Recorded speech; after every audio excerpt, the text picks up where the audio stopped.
Hai semuanya, perkenalkan nama saya Sareka Andila Berginting, mahasiswa dari Politeknik Negeri Medan, jurusan Administrasi Bisnis kelas 5C.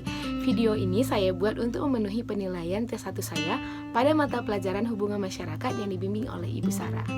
Nah, di video kali ini saya akan menjelaskan secara ringkas tentang public relation. Sebelumnya saya mohon maaf apabila nanti ada kata salah tentang penjelasan saya tentang public relation.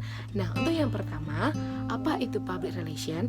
Public relation adalah jembatan komunikasi antara organisasi ataupun perusahaan kepada publik, baik itu publik internal maupun eksternal, di mana public relation juga dituntut harus berbicara ataupun berkomunikasi dengan baik maupun secara lisan maupun secara tulisan.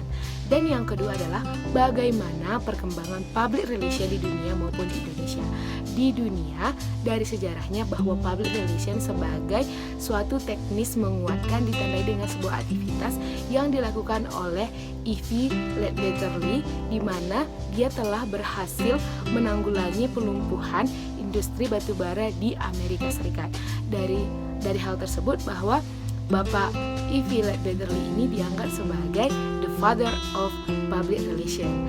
Nah, dari perkembangan public relation di Indonesia tersebut bahwa ditandai pada tahun 1950 di mana berdirinya sebuah humas di Pertamina pertambangan minyak bumi yang ada pertama kali di Indonesia, guys. Nah, dari situlah bahwa public relation ini berkembang dari tahun 1950 sampai sekarang terus berkembang dan berkembang. Nah, yang ketiga adalah apa perbedaan dari marketing, advertising, sales, dan public relation. Dari tugasnya aja bahwa tugas dan fungsi dari keempat itu sangat berbeda, guys. Untuk marketing berarti kita bercerita tentang teknik ataupun strategi cara untuk memasuki pasar yang baru gitu. Dan yang advertising adalah iklan. Berarti sebuah memberikan informasi kepada masyarakat, di mana informasi tersebut adalah informasi yang persuasif, bahwasanya bertujuan untuk mengajak masyarakat untuk membeli produk tersebut. Dan yang ketiga adalah sales. Menurut pemahaman saya bahwa sales itu berperan penting dalam penjualan suatu produk karena dia secara langsung berhadapan dengan customer dalam melaksanakan jual beli suatu produk.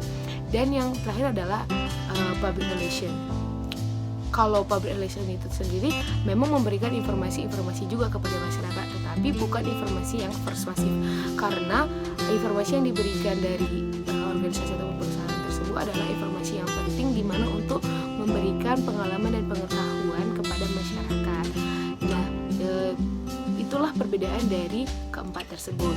Dan yang soal keempat adalah apa peran dari public relation dan fungsinya.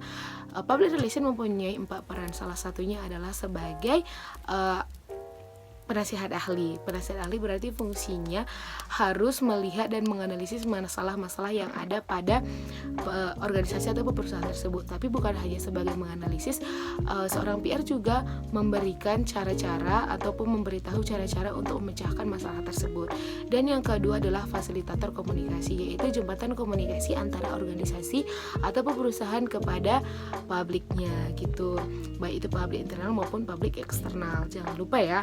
Dan yang ketiga itu adalah sebagai fasilitator proses pemecah masalah. Nah, jadi begini, apabila ada masalah dalam perusahaan, maka seorang PR bekerjasama dengan divisi-divisi lainnya dalam memecahkan masalah tersebut, begitu. Dan yang keempat adalah sebagai teknis komunikasi. Di sini seorang PR berfungsi juga sebagai jurnalistik, dan bahwasanya bahwa seorang PR itu bukan harus berkomunikasi dengan baik yang dibutuhkan, tetapi harus dituntut sebagai jurnalistik, dapat menulis dengan baik juga, begitu. Dan yang kelima adalah bagaimana untuk menjadi seorang PR, terlebih bagi diri kita sendiri. Kalau menurut pemahaman saya, untuk menjadi seorang PR itu untuk pertamanya harus memiliki komunikasi yang baik, dan yang keduanya itu harus memiliki pengetahuan yang besar, mempunyai integritas personal, dan dapat menempatkan diri dimanapun kita berada. Nah, demikianlah penjelasan saya tentang public relation. Apabila ada kata yang salah, saya mohon maaf. Sampai jumpa di video berikutnya. Saya Sareka Andila Berginting pamit undur diri. Bye.